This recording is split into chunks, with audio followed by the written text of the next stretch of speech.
여러분 어떤 소원을 가지고 있습니까? 우리는 크든 작든 소원을 가지고 있습니다. 그리고 그 소원을 이루기 위해서 나름대로 열심히 노력합니다.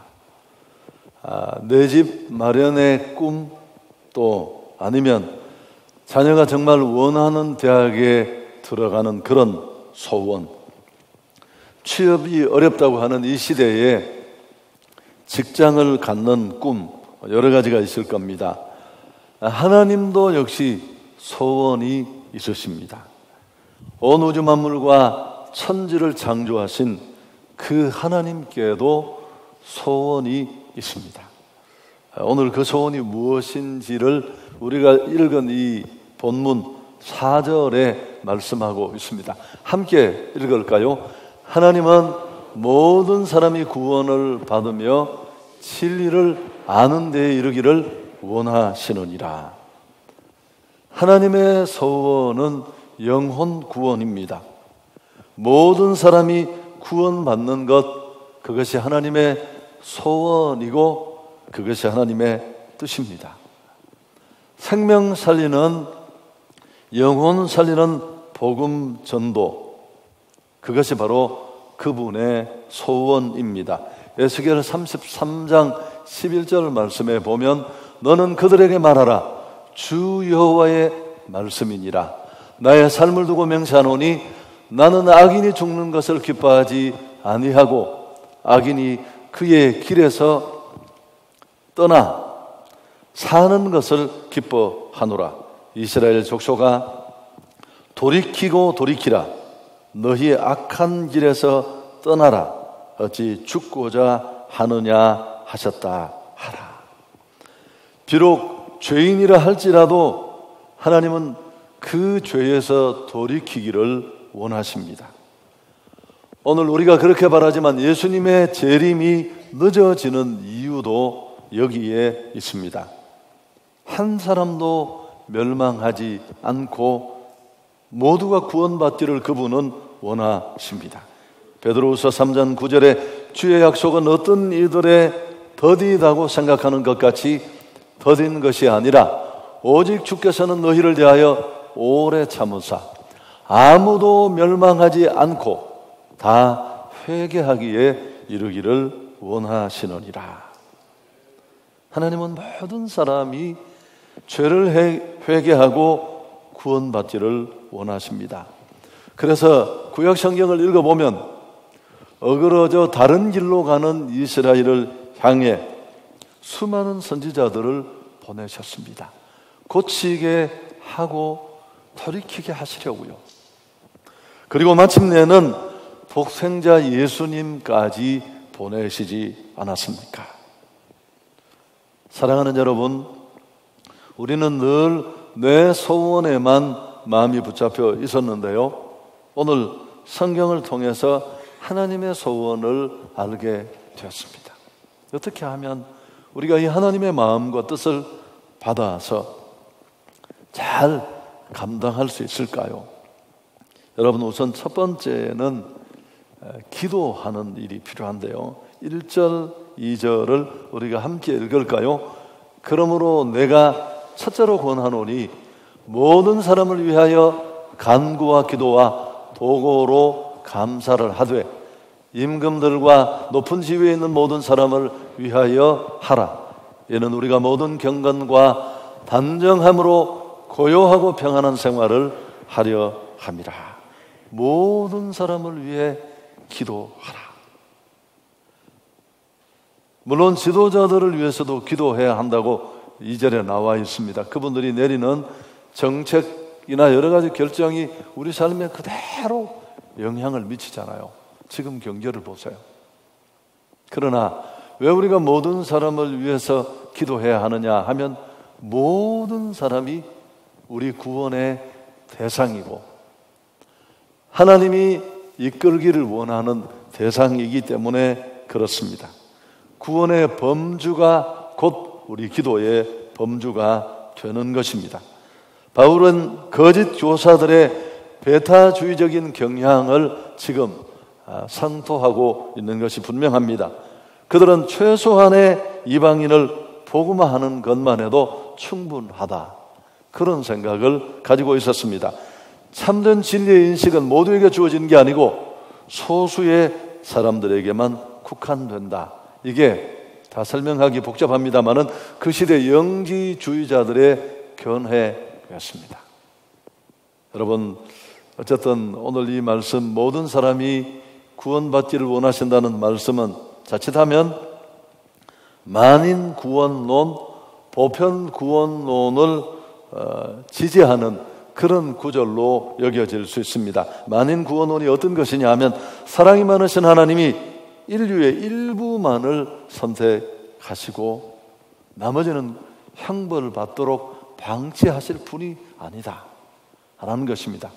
여러분, 성경은 이런 만인 구원론을 지원하지 않습니다. 이 목회 사실 오늘 디모데서를 읽어봐도 이 전서 속에도 어떤 이들은 구원받지 못한다는 것을 분명히 합니다. 4장에 보면 믿음에서 떠나 미혹하는 영과 귀신의 가르침을 따르는 자들, 구원과 상관없다고 말합니다. 6장에는 돈을 사랑하는 자들도 역시 마찬가지입니다. 이런 자들이 믿음에서 떠나 미혹을 받는다.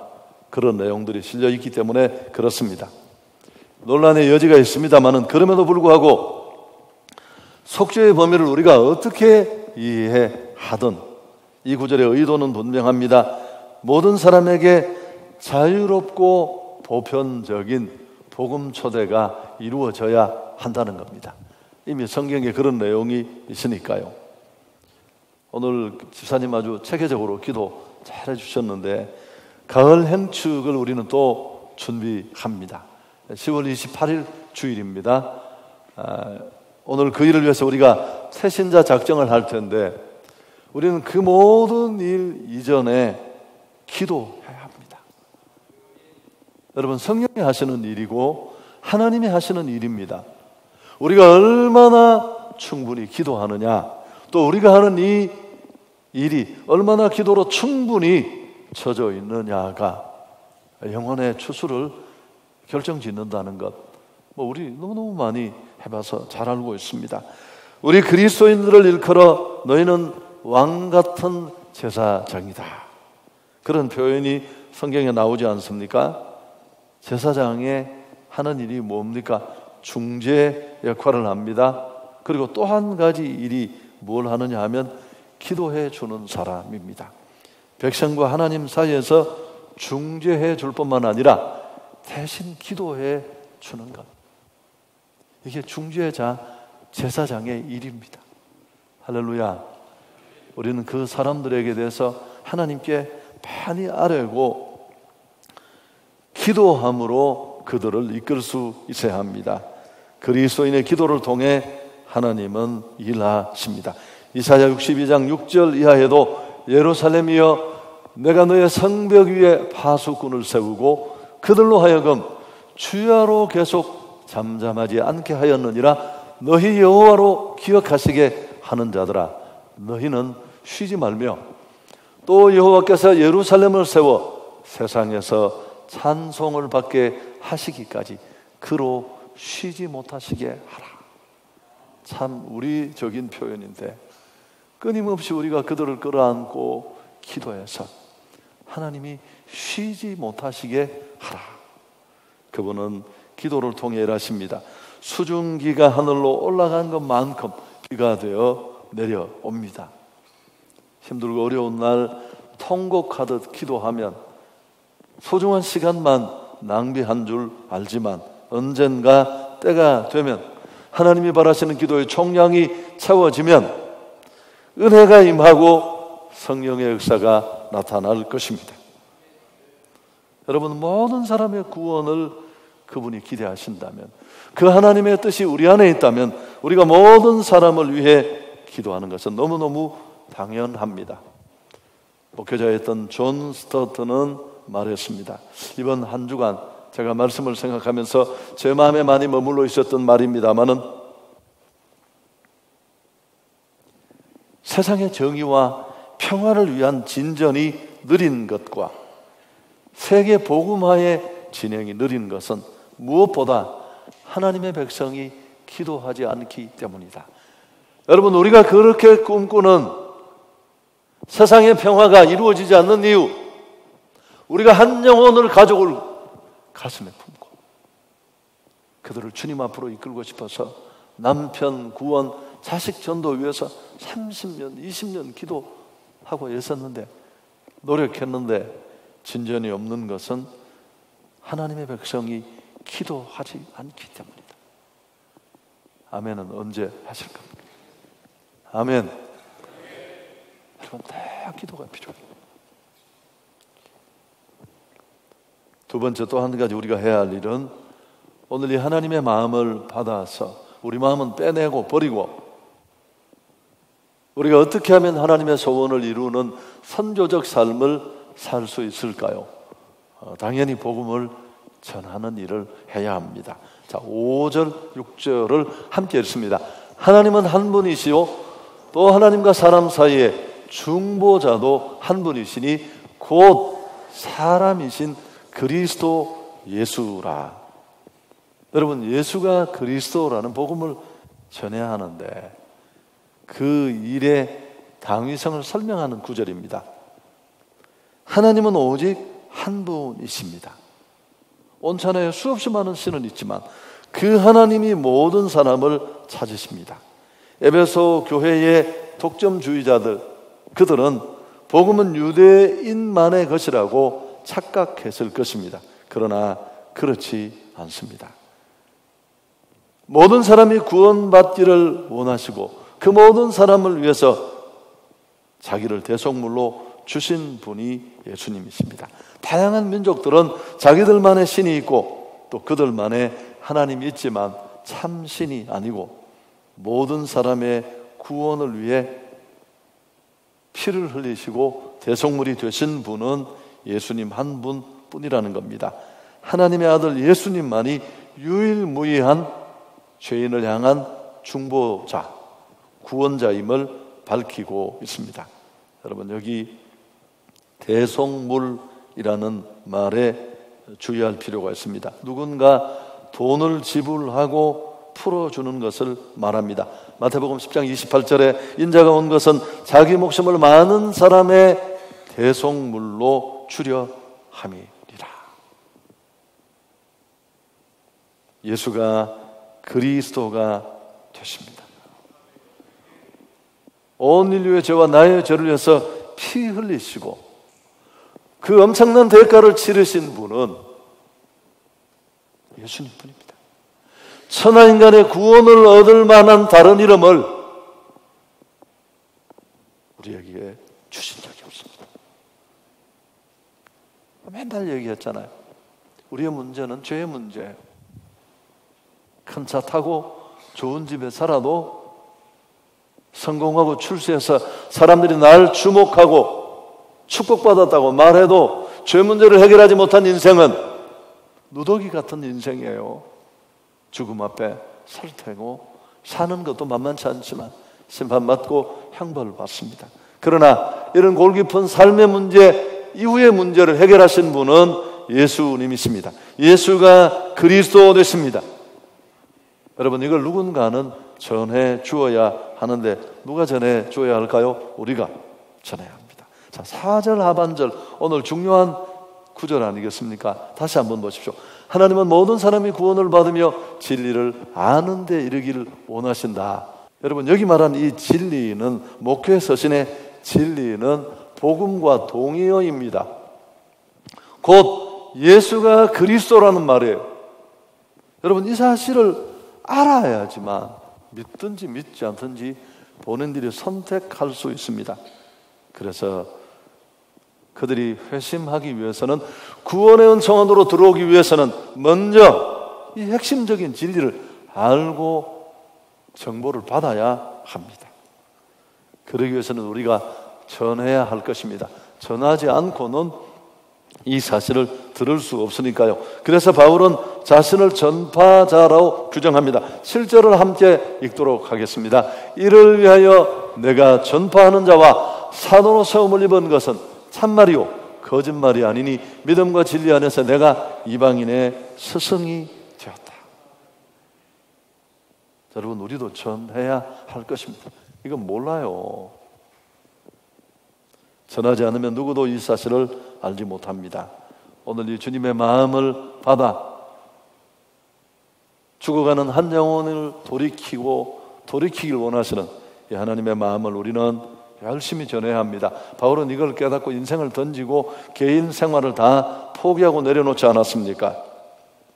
여러분, 우리는 예수 믿지 않으면 지옥 간다 하는 거 잘 알아요.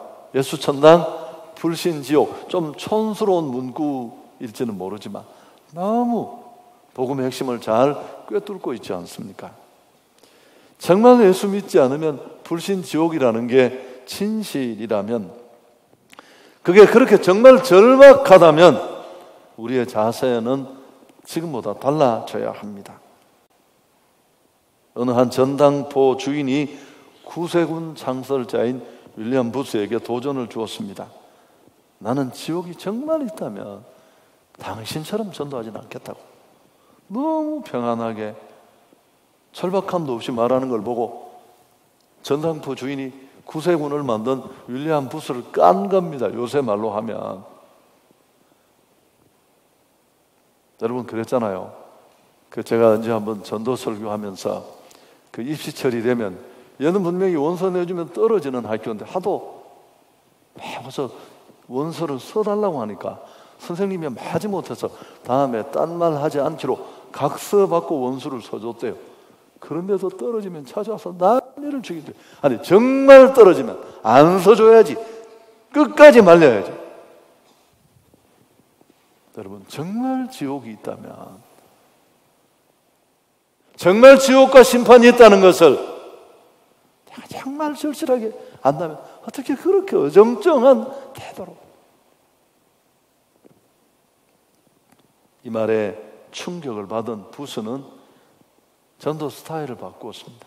여러분, 거기서 나오는 게 구세군입니다. 군대 체제 아닙니까? 사관, 목사님을 사관이라고 불러요. 성미를 군량미라고 하고요.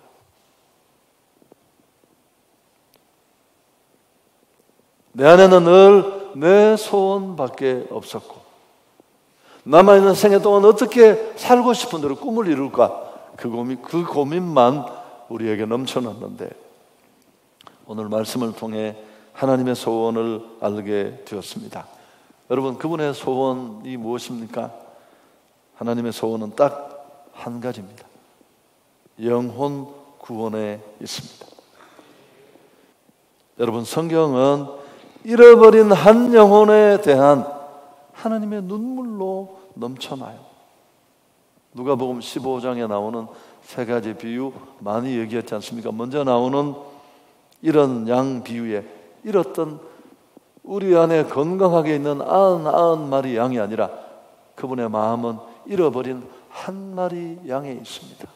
여러분, 목자의 수칙 말씀드렸죠. 양을 찾을 때까지 찾아야 돼요. 못 찾으면 잔해라도 거두어야 찾기를 멈춘대요.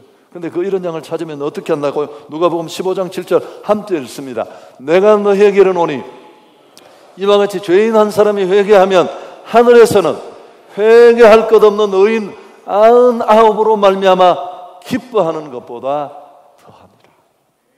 이게 결론이에요. 두 번째 나오는 드라크마 비유 역시 동전 잃어버린 한 사람이 찾고 나면 어떻게 한다고 말하면서 누가복음 15장 10절 함께 읽습니다. 내가 너희에게 이르노니 이와 같이 죄인 한 사람이 회개하면 하나님의 사자들 앞에 기쁨이 되느니라.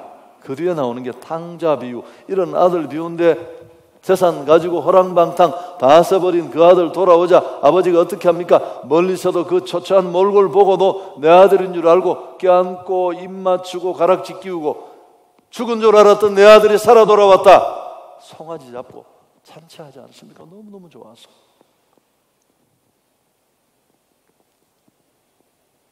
우리는 오늘 아버지의 마음을 살펴보았습니다. 이 마음이 우리 마음이 되었으면 좋겠습니다. 동상이몽이 아니라 이심전심. 지난날 그리스도 밖에 있을 때 나는 하나님을 알지 못했습니다. 당연히 내 생각, 내 마음밖에 없었고요. 신앙이 초보일 때 내 소원밖에 없었습니다. 이제 20년, 30년 성숙을 지향하는 신앙의 자리에 왔다면 당연히 우리는